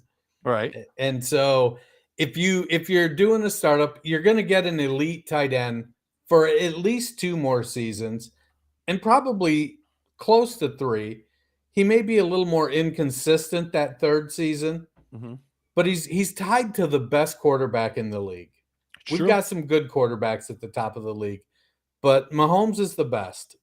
And Mahomes is going to keep Reed is going to keep scheming him open. And at some point, they'll start to rebuild the wide receiver group and get some more elite talent there. And that's going to take some pressure off Kelce, I think. To me, that's what's going to help him maintain that elite level at the tight end, is them bringing in some stronger wide receivers. As long as they have enough capital to invest in their offensive line, then I think Kelce is going to be there. Now, if you roster Kelce, you should be looking at some of the guys that are coming into the league. Like this year, we've got some really good tight ends. And if you get one of them, just get him and hold, because in 2 to 3 years, when Kelce does fade, you're reloading, you're not rebuilding. So you really would, because right now he's going right around like the 2-3 turn, closer to the 3rd round, more often than not. But you would take him roughly there and ahead of Kyle Pitts and Mark Andrews. I probably wouldn't take him ahead of Pitts. Okay. Just based on Pitts' age. Right. But if Pitts is gone in the early 3rd and I'm coming back around in the mid 3rd, depending on my build style for that, I don't have any. I wouldn't argue with somebody taking Kelce in the mid 3rd, just because he does provide an elite skill set and elite scoring potential. Now, like I said, you need to then make sure you're eyeing the future. That's what Dynasty is about. And whether that's grabbing somebody later that has some potential, Njoku's starting to climb up, so I don't know there about that. But Trey McBride looked great. Chigo Okonkwo looked great. Isaiah Likely looked great. Grabbing one of these guys later, or one of the rookies coming in to this rookie class, you have to, you're looking to build a dynasty, and part of that is building depth. Yeah, no, that's true. That's absolutely true. Let's move over to the wide receiver position right now. And this is, like I talked about earlier on in the show, there's still been no trade that has been made. But currently, Garrett Wilson in Superflex leagues, his ADP is right around pick 27. His overall rank is the 31st player off the board, but his ADP is right around 27. Here's the guys going directly in front of him and directly behind him. So I want you to tell me, is he too high, too low, or just right? Okay. He's too low. I love it. All right. Amon-Ra St. Brown, Tyreek Hill, Stephon Diggs are directly in front of him. T. Higgins, Cooper Kupp, Chris Olave are directly behind him. So Garrett Wilson is my wide receiver 3. Woo! I love it. So like I said, he's too low. I would take him over CeeDee Lamb. I would take him over A.J. Brown. I would take him over Jalen Waddle and Amon-Ra St. Brown. I love it. He's young. He showed it his rookie season. Mm-hmm. And I don't know that it matters whether Aaron Rodgers goes there or not. He's shown he can be an elite producer with very mediocre quarterbacking. Yeah, no, I'm absolutely with you. I remember talking about it the night on the show that we thought that Aaron Rodgers was about to go to the Jets, and talking about how I would probably have him at 3. I struggle a tiny bit with Lamb and Brown. Like, I could go either way on those two, but I'm with you. I think he is still a great value, and I would be willing to take him almost a full round ahead of where he's currently going. Currently, they said his ADP is around pick 27. I would be totally fine taking him around 18, 19. Yeah. In that range in a super flex league. So I'm a huge fan of his. I mentioned this guy when we were talking about the wide receivers. What are we doing with Cooper Kupp? Because we're talking about an elite producer over the past 2 years, but that's when healthy, and that is when Stafford is healthy-ish. They look like they're tearing this team down from the studs, but there's so much upside. Like, he's almost similar to Travis Kelce in that sense, where he's older, but he just produces so darn much. It's hard to say no to him. What are you doing with Cooper Kupp?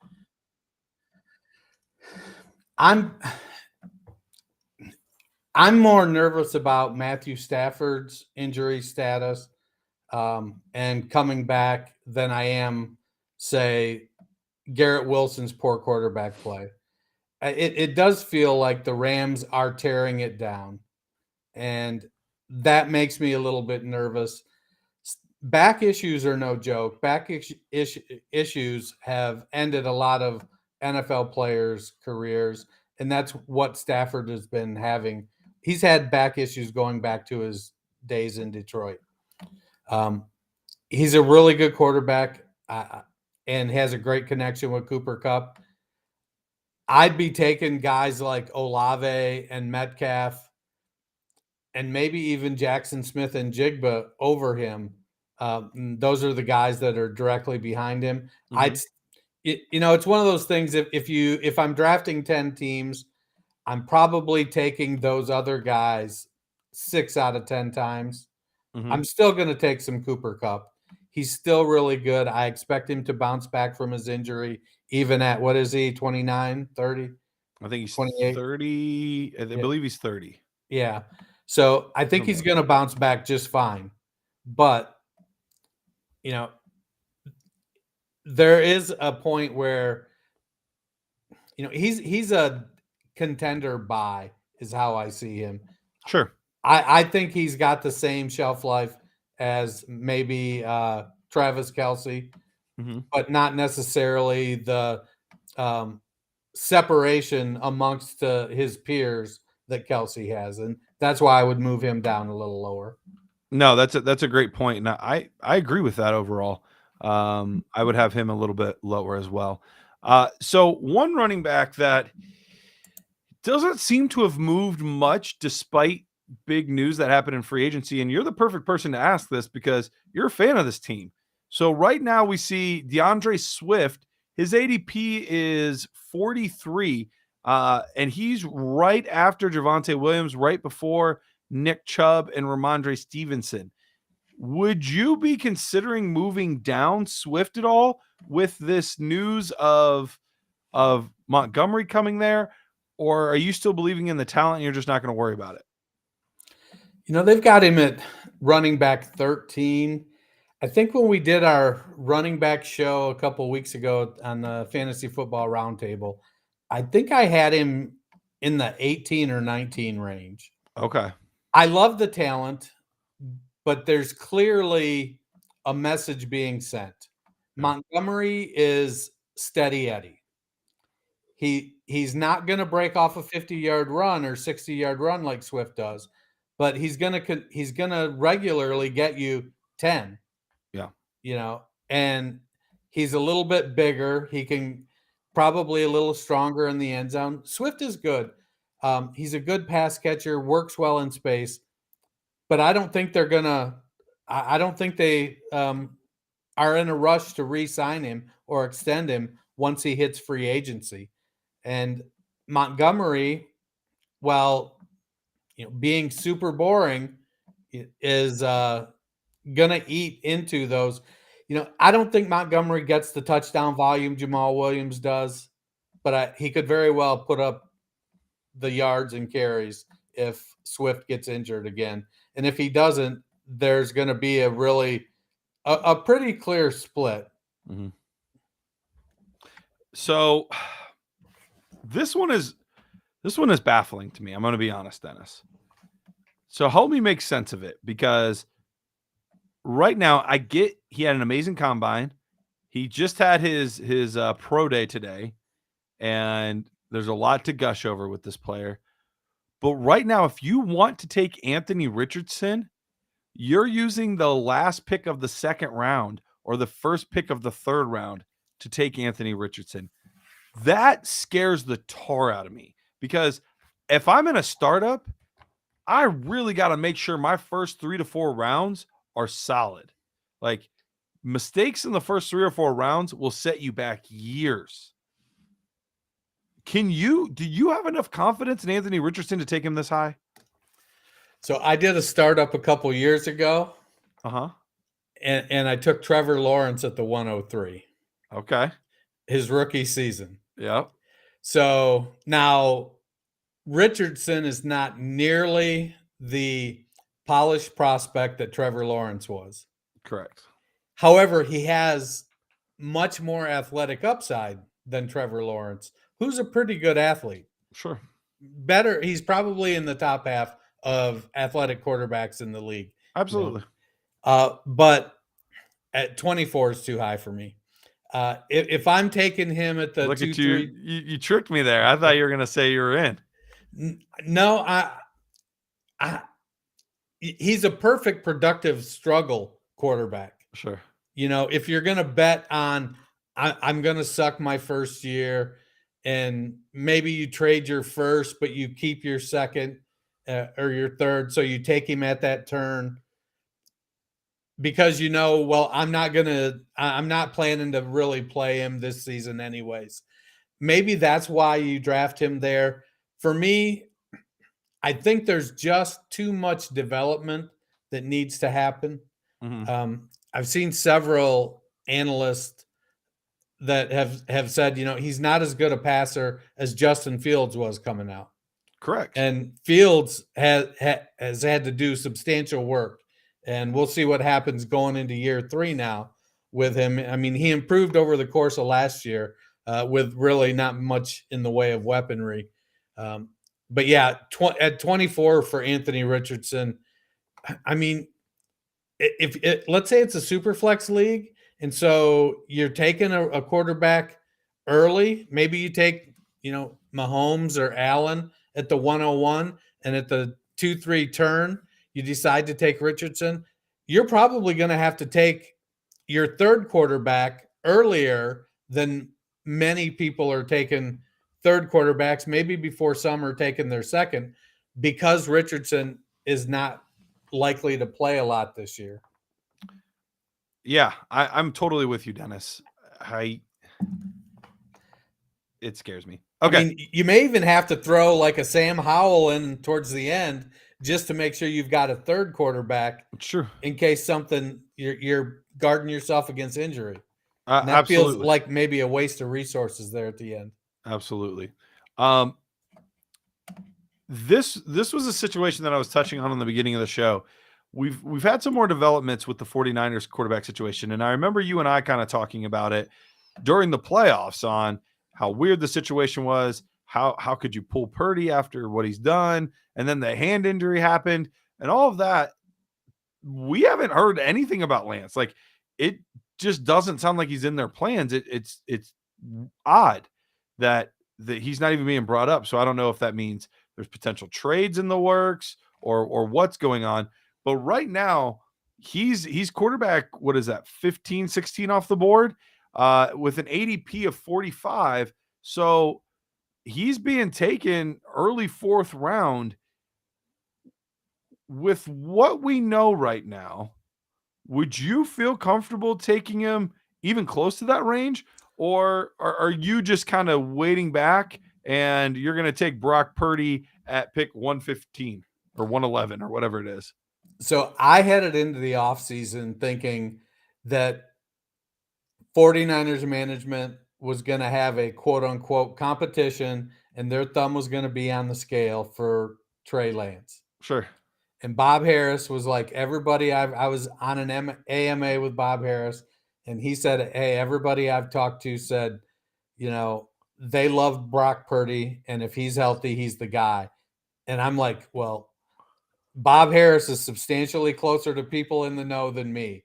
So, and he's somebody I trust. And I'm like, all right, I'm going to change I guess I'm going to listen to what I'm hearing. Sure. And as we've seen throughout the offseason, the Niners have been starting it. They seem to hint at it at first, but now they're outright just saying Brock Purdy's our guy. It feels like they're going to trade Lance at the draft. And, they signed Darnold. It feels like Darnold gives them a more similar skill set to Brock Purdy. So he'll be like a good backup for them. Yeah. Once Purdy is healthy. And it just feels like, some of the things I've seen on Twitter, there's people making connections of Lance going to Tennessee, which to me makes a ton of sense. Yeah. Seems like a great fit there. And they need somebody because Malik Willis doesn't look like it. But yeah, I'm not drafting Lance where he is, and I don't know. I'm probably taking Jordan Love or Hendon Hooker where Purdy is. Okay, so you would rather have those guys, so you're not trusting Purdy either. Well, it's not that I don't trust him. I just feel like those quarterbacks are more athletic, sure, and provide a little more upside at what pick 112. So that's what 10th round. Yeah, and so I feel like when I get back there, I'm probably looking for a little more upside, and I think those guys provide more upside. No, I think that's a great point. And when you're looking at your quarterback 2 or potentially quarterback 3, that's really more what you're looking for. Is you're looking for upside at that point more so than the safe option. And don't get me wrong, maybe if you took a risky QB2, then maybe you are looking for Jared Goff to just play it safe, Yeah. But if you've got 2 solid guys, why not shoot for the upside of somebody else? And then all of a sudden, if you find yourself with 3 great quarterbacks, then you have incredible trade leverage on the league, because everyone always needs more quarterbacks. Whenever you think you have enough, you don't have enough. So you need one more. You do. You always need one more. All right. One guy that we've seen his ADP just continues to seem to fall, even though we haven't actually gotten any news on him necessarily, is Dalvin Cook. Dalvin Cook's ADP is all the way down to almost 60 overall. And he's being taken behind Dameon Pierce, Mixon, Henry Pollard. Like, he's getting taken behind a lot of guys that he used to not necessarily get taken behind. Is this an age thing? Is this the re-signing of Madison thing? Why is he being taken so low? I think it's a combination of age, and then we heard rumors earlier in the offseason that they were thinking about cutting Cook. Mm-hmm. You know, that they were ready to move on. They wanted to invest in some other resources, and then they brought back Madison. And you know, for a couple of years, there's been some thought that Madison was literally a direct replacement. When Cook was out, you could just slot him right in. I think we've seen over the years he's not Dalvin Cook. He may be, you know, he's a replacement level running back. I think Alexander Madison is. You give him volume, he'll do okay, but he's not special as a younger Dalvin Cook was. Sure. I think that Cook provides some value there if you're comfortable with the risk that he may get cut. Okay. I feel like he's going to be on the team. I think they want to win. I don't think they need the cap space right now. They've managed their cap okay. By letting Thielen go, that means KJ Osborne is their wide receiver 2 right now. So they may make some sort of move there in the draft to beef that up. But I think they're going to keep Cook for at least one more year. They have an out in Kirk Cousins' contract after this year. Mm-hmm. And so it kind of feels like they're running it back one more time. They brought in Brian Flores. They're going to invest in the defense some because that was their big weak spot last season.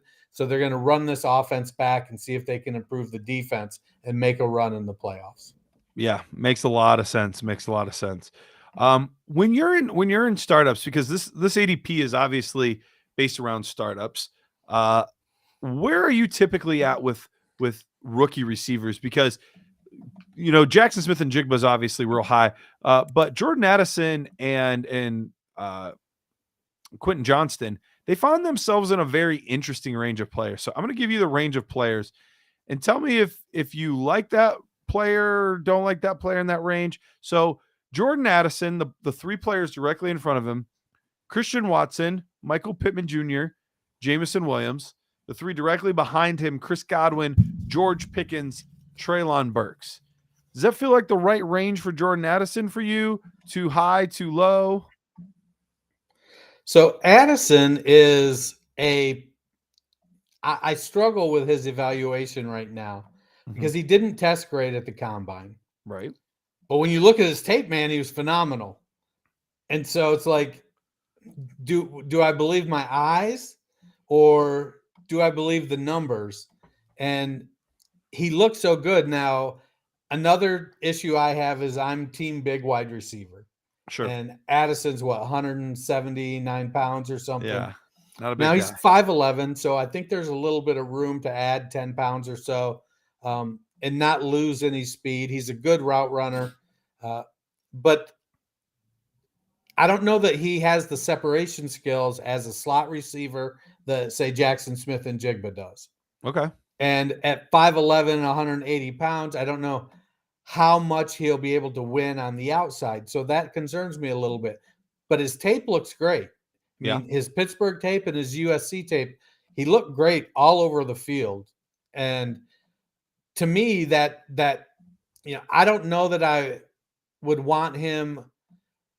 Like, I probably wouldn't want him over any of the. I mean, it'd be a coin flip for Burks. It might be a coin flip for Watson. I think those 2 guys. Burks did struggle last year and was injured a little bit more. When Watson got on the field, he looked great. Burks, the issue kind of might be their offense, and so maybe he doesn't get as much play. But I love what I've seen out of Pickens. Chris Godwin, he's 28 years old now. He's still pretty good, and we'll see what happens with their quarterback situation. Pittman, he's going to have a rookie quarterback most likely. or maybe they do pull off the trade for Lamar and he goes to Indianapolis. Yeah. That might be something. I think Addison is right in the range where he should be. But I think he's a guy you gotta believe in. And as a rookie in a startup, that's a guy that I'm okay saying, well, if I've drafted a couple 3-year veterans, maybe guys that have been in the league 2 or 3 years, then I might be okay adding Addison instead of, say, Chris Godwin. Okay, that makes sense. Just a few picks later, so the 3 guys ahead of him are some of the names we've already heard: George Pickens, Treylon Burks, and Jerry Jeudy. Then you got Quentin Johnston, and then right behind him, DJ Moore, Terry McLaurin, and Brandon Ayuk. You like Johnston? You like some of those other guys? Because the ADP is kind of funny. I'm a big fan of both DJ Moore and Terry McLaurin, so I'm taking them ahead of like a lot of those names I listed. Right. Yeah. So Johnston's pro day was today, and he ran somewhere between like 4.48 and 4.53. And some people are down on that. For his size, that's great. I'm like at 6'3" and 214 or 208. Yeah. To me, that was good. I mean, and at the combine, he had a 132-inch broad jump and a 40.5-inch vertical. So the explosion is there. He's plenty fast enough. By all accounts, he looked good catching the ball today. Had a couple bad misses, but those were Max Duggan's throws. Is what I've read, is that Doug and we know that with Max Duggan. Sure. But by and large, Johnston's pro day went pretty well. I don't have Johnston is a guy I would be looking at him maybe up there in the Jordan Addison range because he's a bigger wide receiver. Okay. I know that Bleacher Report, I think, reported it that Johnston was meeting with Joe Schoen and Brian Daboll and whichever Mara was there with them at the pro day. And I was like, now I like that fit a lot. I mean, they've signed 16 slot receivers. They need a guy like Quentin Johnston. Now, the only problem is, would he fall that far to them? Yeah, no, they'd have to trade up. I was looking at their picks a little bit earlier. They're at what, 22, 23? They're at 25, actually. 25, okay. But they have a lot of picks. They've got 10 picks. Okay. So they could move up from 25. They probably have to get up to what, 15, you think? I think probably in that range is where I would assume he would. I can't see him falling into the 20s. I'll say that. Yeah. I don't see that as a realistic possibility. So yeah, I'm thinking somewhere 15, 16, and maybe even as early as 10 to Houston, I think is a possibility, or the Bears at what would they have, 9 now? Yeah, they're at 9. Yeah. So that's another one. Although I think if they took a receiver, I think they're going offensive line. If they took a receiver, I think Jackson Smith and Jigba to pair with his forward quarterback would make more sense. But right. We shall see. All right, Dennis, anything else in here that you picked out of like, hey, this one's really low, or this one's kind of odd to me, or this one's crazy high? Anything like that that stuck out to you?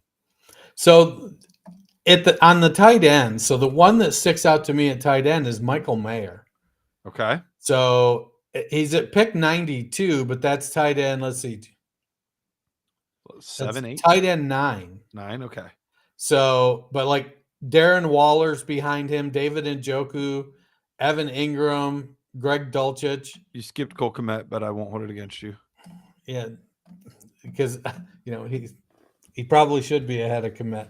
Oh my gosh, I can't take this hate. Yeah. You mentioned Evan Ingram and you skipped Cole Kmet. All right, fine, whatever. Well, one of them was good last year. I didn't think Ingram was that bad. Right. That's what I said. I know. So now, I mean, Mayer, it isn't that Mayer's a bad tight end. It's that because he's the best two-way tight end, I think he's going to lose some opportunity because he's playing the inline part of the game.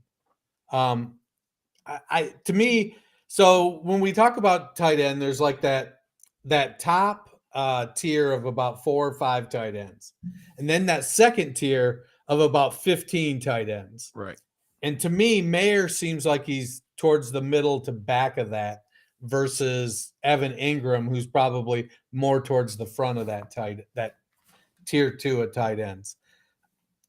I there is some good depth, and it's going to really challenge my rookie tight end philosophy that's developed over the last couple seasons to, just let other people draft the tight ends, and I'll trade for one once they show they're good. Right. And I'll use my 3rd and 4th round picks on running backs and wide receivers that might be able to find a path to touches. But some of the tight ends in this class, it's going to challenge me. I feel like I might find myself drafting a Luke Musgrave or somebody in the 3rd or 4th round if they fall there. Darnell Washington, he kind of he scares me the same way Michael Mayer does. He's a freaky athlete. He is. Mostly because he's so big. If he was 6'4", he wouldn't get that same type of athletic rating. Right. But at 6'7", it kind of changes the outlook there. Mm-hmm. But he's a great blocker, and he may find himself, pulling a Mercedes Lewis where he comes in and they think, oh, he's going to be, a great receiving threat and a red zone threat, and he turns out just to be this monster blocker. Yeah. No, that's a very real possibility. And you mentioned Mayer. Kincaid isn't that far from him. No. He's catching up in ADP, about 25 spots below Mayer, which was a much bigger gap before. And it'll be interesting to see with draft capital how far apart their NFL draft capital is, because that could end up shifting things greatly in their perceived value and where people are willing to take them. And smack dab in the middle of those guys, and you didn't mention him, but I'm a really big fan after seeing what he did in his rookie campaign. Greg Dulcich. He had a really good season. I get it that they have, some of their players back and healthy and whatnot, but we've seen Sean Payton utilize the tight end before. Jimmy Graham was, a staple for fantasy football for years. And I'm not saying Dulcich is the next Jimmy Graham. They're different players, but Dulcich showed a lot of possibilities last year. Yeah, I like Dulcich, and they're going to have a lot of weapons. They invested in their offensive line. They brought in McGlinchey and Ben Powell, so they basically rebuilt the right side of their offensive line. It should help Russell Wilson. Having Sean Payton is going to help Russell Wilson. As long as Sean Payton doesn't trade for Taysom Hill, I think Greg Dulcich is going to be just fine. Oh, don't even speak that into existence. Which rookie quarterback has the bill to become the next Taysom Hill? As long as Payton doesn't go out and do that again. I think Dulcich is fine. It'll be interesting though to see if maybe Albert Okwuegbunam, if he ends up making a comeback, because he is real athletic, and he got in the doghouse with Nathan Hackett and ended up just sort of being pushed aside. So it'll be interesting to see if his athleticism brings him back a little bit. Yeah, it'll be interesting to see. I'm not holding my breath. He kind of seems like, we've seen this at the tight end a lot, where you get these guys that are just physical freaks, but just never translates to anything for whatever reason. So I wonder if he'll end up being another one of those guys, but only time will tell. All right, last one that I want to touch on real quick before we get out of here, because I've seen some people talk about this guy as a potential sleeper this year. I've just never been a true believer in this guy. So Cam Akers ADP is 77. So you're getting him really late. Overall ranking is the 88th player off the board. Right in front of him, Zach Charbonnet, Rashad White, Alvin Kamara. Right behind him, Aaron Jones, Miles Sanders, and James Cook. Could he be a sleeper this year, or could we see the Rams get their running back of the future in the draft? I don't know that they're going to get their running back of the future, but I think they're going to, what would crush his value is if they drafted someone like Evan Hull, who is going to step in and take the passing game away from Cam Akers, and he's got the size to be able to run the ball and make it a real timeshare. I like Akers. It just ends up being that he's not necessarily he's more of a jag. I get you. All right, Dennis, remind the folks where they can find you and anything you're working on. At culture_coach on Twitter. Mock draft coming out rounds 2 and 3. Love it. And you're going to be hosting the show next week. I am. That's right. You will be the host. I am on vacation with my lovely wife and kids. And we're taking the girls to Disney for the first time, so that should be pretty fun. You can find me on Twitter at Dynasty Price. We are just a month away from the NFL draft, so lots of things about players and prospects coming out there. Love you guys. We will see you guys. I'll see you in 2 weeks, but with the show, we'll see you guys next week here on the Bettor Sports Network.